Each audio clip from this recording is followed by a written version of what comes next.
Un Dios justo por C. H. Spurgeon, traído a usted por Chapel Library, www.chapellibrary.org. Cuando sentí la convicción del pecado, tuve a la vez una profunda y aguda sensación de la justicia de Dios. El pecado, sea lo que sea para otros, fue para mí una carga intolerable. No se trataba tanto de que temiera la ira venidera, sino que temía el pecado. Sabía que era yo horriblemente culpable y recuerdo sentir que si Dios no me castigaba por el pecado, en realidad debería hacerlo. Sentí que el juez de toda la tierra debería condenar los pecados como los míos. Me puse por juez y me condené a mí mismo a morir, porque confesé que, de haber sido Dios, no podía haber hecho otra cosa que enviar a lo más profundo del infierno a una criatura tan culpable como lo era yo. A la vez, me pesaba en la mente una profunda preocupación por honrar el nombre de Dios y por la integridad de su gobierno moral. Sentía que no podía satisfacer mi conciencia si fuera perdonado injustamente. Los pecados que había cometido tenían que ser castigados, pero entonces surgió la pregunta de cómo podía Dios ser justo y a la vez justificarme a mí que era tan culpable. Le pregunté a mi corazón, ¿cómo puede ser justo y a la vez el justificador? Romanos 3:26. Me preocupaba y sentía la carga de esta pregunta y no podía ver una respuesta. Por cierto, que nunca hubiera podido inventar una respuesta que satisfaciera mi conciencia. La doctrina de la expiación es, a mi entender, una de las pruebas más confiables de la inspiración divina de las Sagradas Escrituras. ¿A quién se le hubiera ocurrido que el soberano justo muriera por el rebelde injusto? Esta no es una enseñanza de la mitología humana, ni el sueño de una imaginación poética. Este método de expiación es conocido entre los hombres solo porque es un hecho. La ficción no podía haberlo inventado, Dios mismo lo ordenó. No es algo que hubiera podido ser fruto de la imaginación. Yo había escuchado desde mi juventud acerca del plan de salvación por medio del sacrificio de Jesús, pero no sabía mucho más acerca de él en lo más profundo de mi alma que si hubiera nacido en un ambiente pagano. Me vino como una revelación nueva, tan nueva como si nunca hubiera leído las Escrituras, que Jesús había sido declarado como propiciación por nuestros pecados. 1 Juan 2:2, a fin de que Dios fuera justo.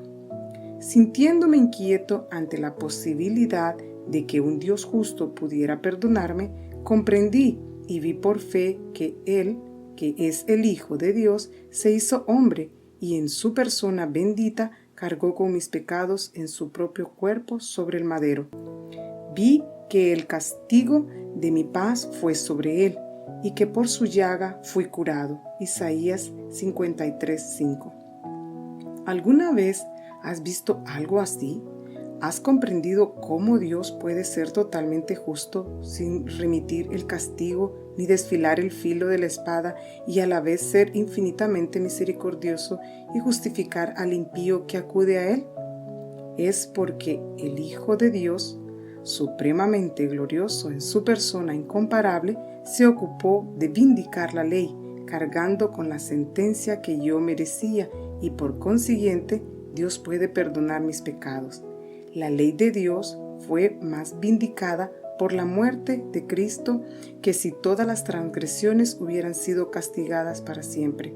El hecho de que el Hijo de Dios sufriera por los pecados estableció más gloriosamente el gobierno de Dios que si toda la raza humana hubiera sufrido. Jesús cargó con la pena de muerte en nuestro lugar. Piensa en esta maravilla. Ahí cuelga de la cruz. Este es el cuadro más grandioso que jamás verás. El Hijo de Dios e Hijo del Hombre ahí está, soportando sufrimientos indecibles, el justo por los injustos para acercarnos a Dios. Oh, la gloria de ese cuadro, el inocente sufriendo, el santo condenado, el eternamente bendito hecho maldición, el infinitamente glorioso sufriendo una muerte vergonzosa. más contemplo los sufrimientos del Hijo de Dios, más seguro estoy de que ellos satisfacen mi caso. ¿Para qué sufrió, sino para librarnos del castigo que merecíamos? Entonces, porque el Hijo de Dios nos libró del castigo por su muerte, estamos libres de él. Y los que creemos en Jesucristo no tenemos por qué temer al castigo, ya que la expiación hecha está. Dios puede perdonarnos sin que sea sacudido el fundamento de su trono o sea borrada ni una letra de su libro de estatutos. La conciencia obtiene una respuesta completa a su pregunta tremenda. La ira de Dios contra la iniquidad, cualesquiera que sea, tiene que ser más terrible de lo que podemos concebir. Bien dijo Moisés, ¿quién conoce el poder de tu ira? Salmo 90:11. No obstante, cuando escuchamos clamar al Señor de gloria, ¿por qué me has desamparado? Salmo 21:1. Y lo vemos entregar su espíritu, sentimos que la justicia de Dios ha sido vindicada abundantemente por una obediencia tan perfecta y una muerte tan terrible como la que sufrió una persona tan divina. Si Dios mismo se inclina ante su propia ley, ¿qué más queda? ¿Hay más en la expiación por vía del mérito que la que hay en todo el pecado humano por la vía de la falta de mérito?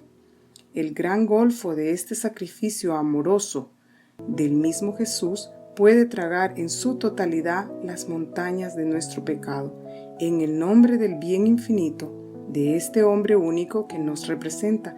El Señor puede mirar con favor a los demás hombres, por más indignos que sean.